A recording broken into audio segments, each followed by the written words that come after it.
नमस्कार, स्वागत है आपका हमारे चैनल संवाद लाइव पर। मैं हूं जितेश अवस्थी।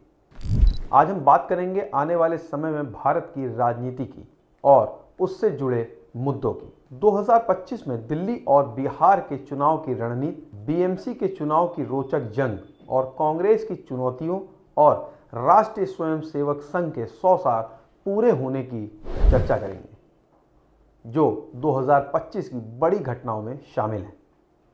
2024 के लोकसभा चुनाव में चुनौतीपूर्ण मुकाबले के बाद बीजेपी ने हरियाणा और महाराष्ट्र जैसे राज्यों में जोरदार वापसी की। यह साफ संकेत है कि बीजेपी विपक्ष को हर मोर्चे पर घेरने के लिए तैयार है। 2025 में भी यही ट्रेंड जारी रहने की संभावना है। वहीं दिल्ली और बिहार जैसे बड़े राज्यों के चुनाव बीजेपी के लिए अहम होंगे। दिल्ली में अरविंद केजरीवाल के नेतृत्व में आम आदमी पार्टी विपक्ष के लिए कड़ी चुनौती बनी हुई है।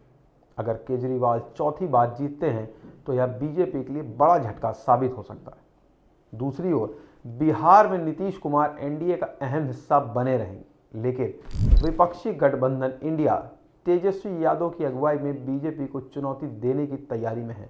2025 में मुंबई की सिविक बॉडी बीएमसी के चुनाव भारत की राजनीति में हमेशा चर्चा का विषय रहे। बीएमसी को एशिया के सबसे अमीर नगर निगम कहा जाता है। इस बार शिवसेना के दो दलों उद्धव ठाकरे और एकनाथ शिंदे के बीच कड़ा मुकाबला देखने को मिल सकता है। बीजेपी ने यहां अपनी पकड़ मजबूत की है और चुनाव में निर्णायक भूमिका निभा सकती है। 1985 से बीएमसी पर शिवसेना का दबदबा रहा, लेकिन अब स्थिति बदल चुकी है। इस चुनाव में महायुति और महाविकास अघाड़ी का आमना सामना होगा। यह चुनाव सिर्फ स्थानीय मुद्दों तक सीमित नहीं रहेंगे, बल्कि इसका असर राष्ट्रीय राजनीति पर भी पड़ सकता है। 2025 कांग्रेस के लिए भी अहम साल हो सकता है। पार्टी को संगठन में बदलाव और जमीनी स्तर पर संघर्ष करने की जरूरत है। खासकर तेलंगाना, कर्नाटक और हिमाचल प्रदेश में अपनी सरकारों को बचाए रखना बड़ी चुनौती। वहीं इंडिया गठबंधन में नेतृत्व को लेकर विवाद जारी है। ममता बनर्जी का नाम इस गठबंधन की अगुवाई के लिए उभर रहा है, लेकिन कांग्रेस खुद को केंद्रीय भूमिका में देखना चाहती है। राहुल गांधी और गांधी परिवार पर सरकार के निशाने के चलते कांग्रेस के लिए आने वाले समय में यह देखना होगा कि वे इन चुनौतियों से कैसे पार पाएं। 2025 में राष्ट्रीय स्वयंसेवक संघ अपनी स्थापना के 100 साल पूरे करेगा।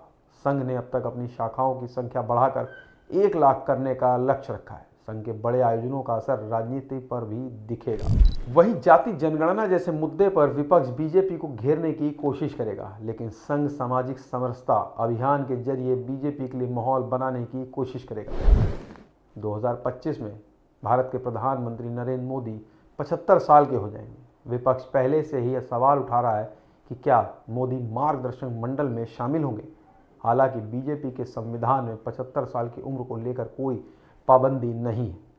इसके अलावा बीजेपी को 2025 में नया राष्ट्रीय अध्यक्ष भी मिलेगा।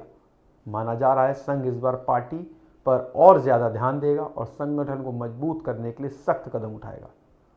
2025 में भारतीय राजनीति में बदलाव और उथल पुथल का साल हो सकता है। हर चुनाव, हर मुद्दा इस बात की दिशा तय करेगा कि देश में सियासी तस्वीर कैसी होगी। आपकी इस मुद्दों पर क्या राय है, हमें कमेंट बॉक्स में ज़रूर बताएं। अगर वीडियो पसंद आया हो तो इसे लाइक करें, शेयर करें और चैनल को सब्सक्राइब नहीं किया हो तो आज ही करें।